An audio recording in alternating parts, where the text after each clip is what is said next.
E então ele diz assim para Abraão, versículo 10, capítulo 15. Vamos juntos, Osni Ferreira, vamos juntos, Michele Helena, José Wellington, vamos juntos, Marta Valéria. Essa aqui é uma aula importante para vocês. Pastora Maria de Luz, serva do Senhor. Francineide, serva do Senhor, muito obrigado pelo seu carinho, por estar aí. Rosivaldo Santos.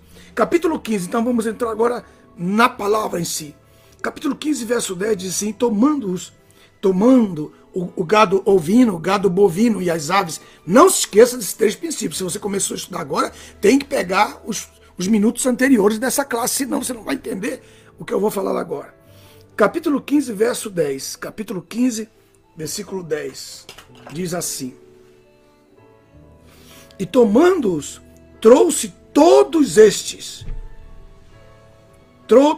estes animais partidos pelo meio. Então, a oferta bovina é partida no meio.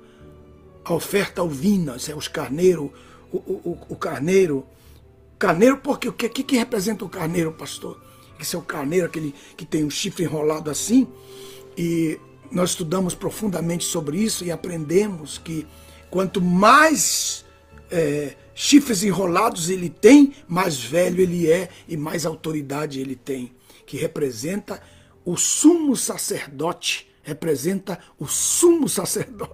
que é maior, o carneiro que é maior que o bode, que é maior que qualquer outro ovino, maior que a ovelha, maior. Ele é o chefe de todo aquele rebanho, o carneiro. Então, o carneiro representa o sumo sacerdote, representa o sumo sacerdócio de Cristo.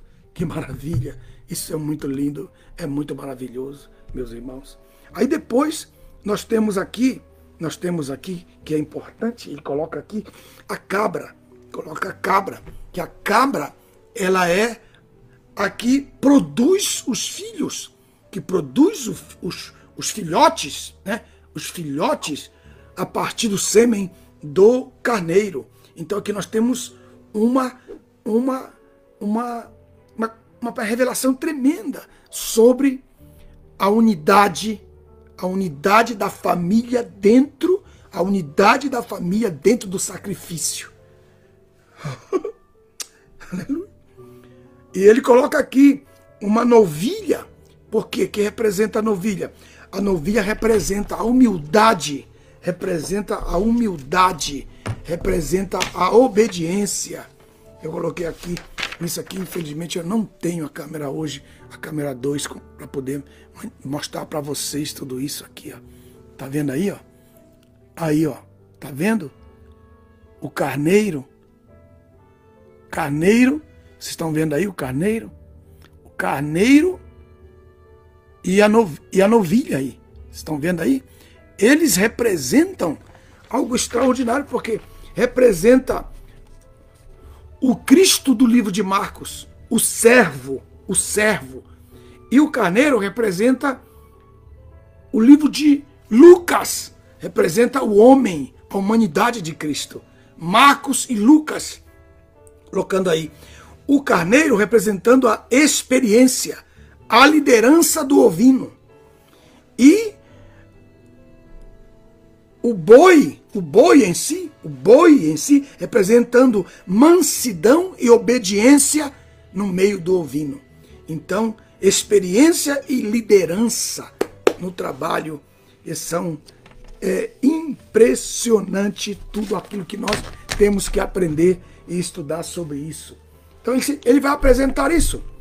Depois ele vai apresentar uma rola e um pombinho, que foi exatamente a oferta que José e Maria apresentaram quando o Senhor Jesus foi apresentado ao Senhor.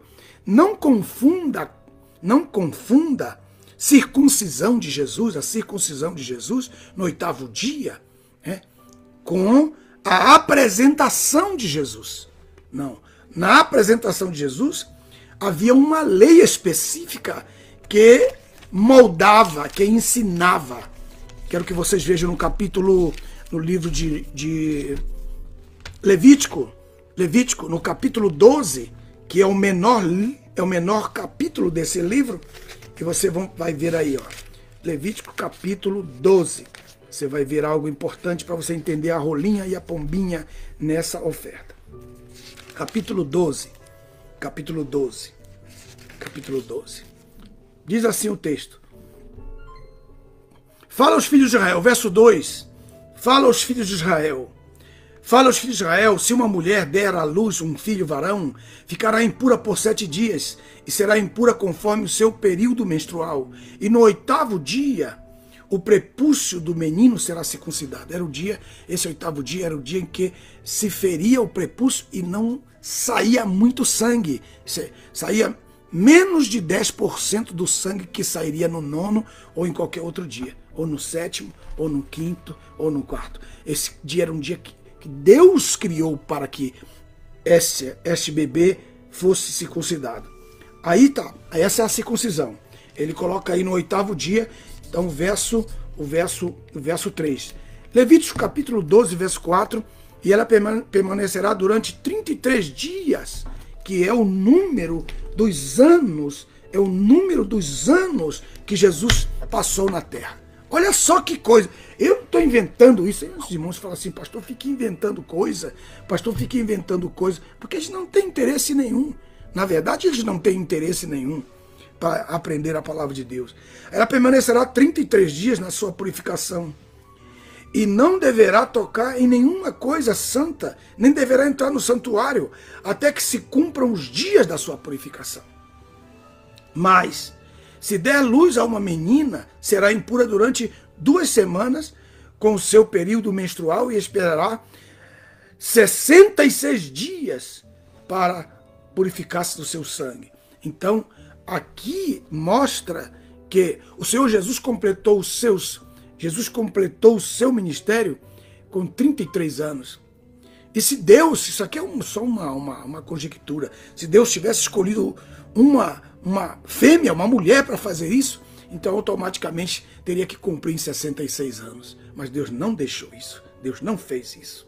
Aí no capítulo 12, verso 6, e quando se cumprir os dias da sua purificação por filho ou por filha, trará um cordeiro de 1 ano, para o holocausto, e um filhote de pomba ou uma rolinha, como oferta expiatória pelo pecado. Isso mostra que a mãe de Jesus, Maria, estava certa quando ela disse, eu sou pecadora. Então ela, na apresentação do seu filho, teria que trazer um cordeiro e um filhote de pomba. Ela teria que trazer.